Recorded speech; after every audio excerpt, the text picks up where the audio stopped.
మరోవైపు ఇప్పుడు తెలంగాణలో ఏర్పడినటువంటి కాంగ్రెస్ ప్రభుత్వం ఏదైతే ఉందో 2 లక్షల ఉద్యోగాలను భర్తీ చేయండి అని చెప్పి నిరుద్యోగులు ఒకవైపు అడుగుతా ఉంటే, మరోవైపు ప్రభుత్వం ఏమో రాజీవ్ యువ వికాస్ అని చెప్పి నిరుద్యోగులకు ఉపాధి కల్పించే ప్రయత్నం చేస్తామని చెప్పింది. అయితే అది తీసుకొచ్చినటువంటి అది ఏదైతే ఉందో రాజీవ్ యువ వికాస్ అది మధ్యలోనే ఆగిపోయినటువంటి పరిస్థితి. ఈ నేపథ్యంలో ఇటు ఉద్యోగ నోటిఫికేషన్ ఇవ్వకపోవడం, మరోవైపు ఉపాధికి సంబంధించినటువంటి మధ్యలో ఆగిపోవడం ఆ పథకాలు ఏవైతే ఉన్నాయో దీన్ని రాష్ట్ర నిరుద్యోగ సంఘం తరఫున ఎస్ఎఫ్ఐ తరఫున మీరు ఏ విధంగా చూస్తున్నారు రాష్ట్ర ప్రభుత్వాన్ని?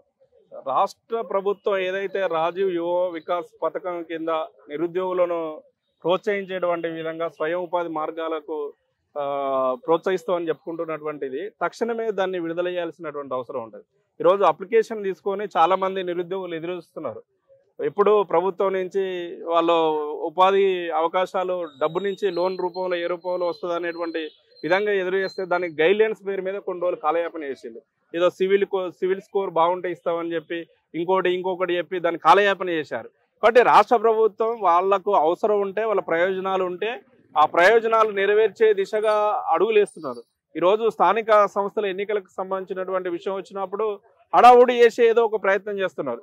కానీ ఈ రాష్ట్ర ప్రభుత్వం ముఖ్యమంత్రి రేవంత్ రెడ్డి గారు ఖచ్చితంగా నిరుద్యోగుల యొక్క రుచి ఎట్లుంటుందో అనేటువంటి విషయం, నిరుద్యోగుల యొక్క పోరాట పటిమ ఎట్లుంటుంది అనేటువంటి విషయం, నిరుద్యోగులు తలుసుకుంటే ప్రభుత్వాలు ఎట్లా కూలిపోతాయి అనేటువంటి విషయం స్వయంగా దగ్గరుండి చూసిన అనుభవం ఉంది. కాబట్టి రేవంత్ రెడ్డి గారు మీరు నిరుద్యోగ సమస్య అనేది రాష్ట్రంలో ముఖ్యమైన సమస్య. ఈ తెలంగాణ రాష్ట్రం ఏర్పడ్డది నిరుద్యోగుల ఉద్యోగ అవకాశాల కోసం ఏర్పడినటువంటి పోరాటంతో ఏర్పడినది. కాబట్టి ఈ ఉద్యోగాల కల్పన కోసం ఈ ప్రభుత్వం ఆలోచించాలి. అదేవిధంగా రాజీవ్ యువ వికాస్ పథకం కింద ఏదైతే నిరుద్యోగులు అప్లికేషన్ చేసుకున్నారో వాళ్ళ రకరకాల ఆంక్షలు కాకుండా ప్రతి ఒక్క అప్లికేషన్ చేసుకున్నటువంటి వాళ్ళందరికీ కూడా ప్రోత్సహించేటువంటి విధంగా వెంటనే రాజీవ్ యువ వికాస పథకాన్ని అమలు చేయాలని కూడా ఈ సందర్భంగా డిమాండ్ చేస్తున్నాం.